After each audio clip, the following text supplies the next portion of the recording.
تعزیہ کا مسئلہ، تعزیہ جو ہے اس کا مسئلہ مختلف بھی ہے، اتنا میں بتاؤں گا، کنفیوز نہیں ہونا۔ تعزیہ کو شرائط کے ساتھ اگر بٹھایا جائے تو جائز ہے، لیکن وہ شرائط پورے کرتے نہیں لوگ، اور ہم نے اگر اتنا ہی شوشہ کھول دیا تو بڑے بڑے دروازے لوگ کھول دیں گے۔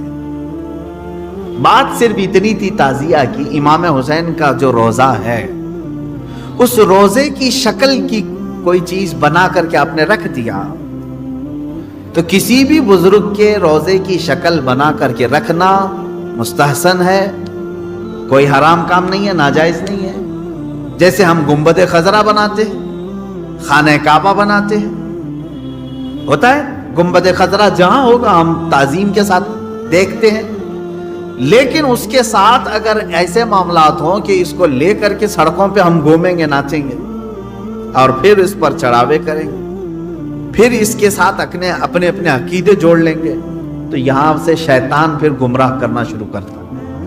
کہ چند سالوں پہلے ہم نے دیکھا بہت خرافات ہو رہی ہے، ایک جگہ ہم نے کہا منع ہے، انہوں نے فوراً اس کو ختم کر دیا، نہیں کریں گے۔ ہاں میں نے کہا کہ ٹھیک ہے، مولا حسین کے روزے کی شکل بناؤ، ہر گھر میں بنا کر کے رکھو، یاد کے لیے اچھا، اپنے بچوں کو دکھاؤ کہ یہ مولا حسین کا روزہ ہے۔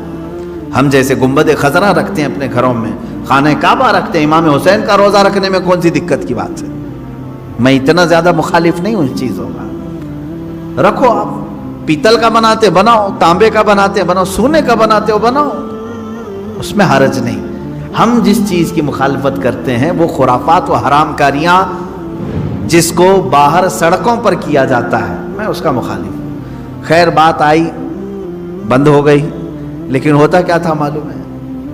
چند دنوں کے بعد دوسرا محرم آیا تو گھر والے کہتے ہیں کہ حضرت وہ تو بند ہیں لیکن بچے ویسے ہی ناچ رہے ہیں، ہاتھ ایسے لمبے کر کے خود پنجہ بن گئے اور ناچ رہے ہیں۔ تو میں اس چیز کو مثال میں اس لیے بتا رہا ہوں کہ بنی اسرائیل بچھڑے کی پوجا کرتے تھے، حکم آیا ان کے قتل کا، قتل بھی ہوئے، بچھڑا بھی مار دیا گیا، لیکن زمانے تک ان کے دلوں سے بچھڑے کی محبت گئی نہیں تھی۔ وہی ذکر آج کی آیت میں نے پڑھا ہے، اللہ فرماتا ہے ثم اتخذوا العجل من بعد ما جاءتهم البینات، پھر یہ بچڑے کو ایسا لے کر کے بیٹھے رہے جبکہ ان کے سامنے کھلی ہوئی نشانیاں تھی۔ وَأُشْرِبُوا فِي قُلُوبِهِمُ الْعِجْلَ، اللہ فرماتا ہے ان کے دلوں میں ایسا لگتا ہے بچڑا پلا دیا گیا ہے، پی گئے ہیں، بچڑے کو اتنی محبت تھی، جبکہ روشن آیتیں اور دلیلیں دیکھی۔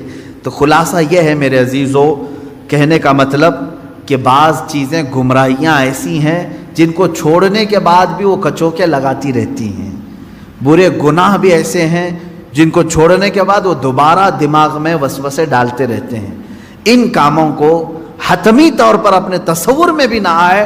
اعوذ باللہ من شر الشیطان الرجیم کثرت سے پڑھیں، اعوذ باللہ من شر الشیطان الرجیم، من شر الشیطان الرجیم۔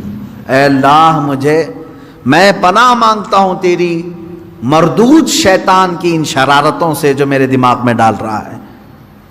تو یہ اسی کی طرف سے ہوتی ہیں، وہ پرانے راستے پر لے جانا چاہتا ہے، گمراہی کی طرف لانا چاہتا ہے، وہ خرابیاں جن کو تم چھوڑ کر کے آئے ہو یاد دلاتا ہے ایک بار اور چلا جاؤ۔